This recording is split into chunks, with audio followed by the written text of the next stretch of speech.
Ganito, kalaki ang itsura ng 500 milyong piso na ninakaw ng mga korap na politiko.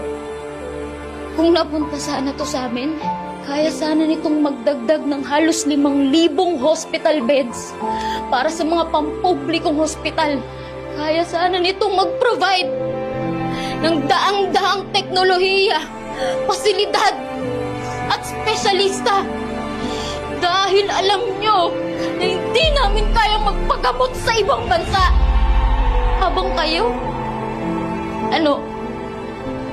general check-up sa Singapore pa? Sa US pa? Hindi ko piniling magkasakit.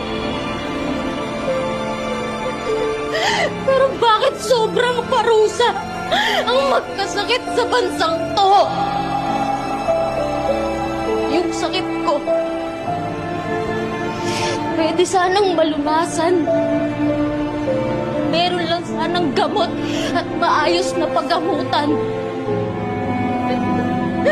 Pero pagdating ko ng ER, ang sinabi sa akin, wala daw gamit, wala daw gamot, wala daw bakanting kama, walang doktor, lahat na lang wala. Patayin niyo na lang ako!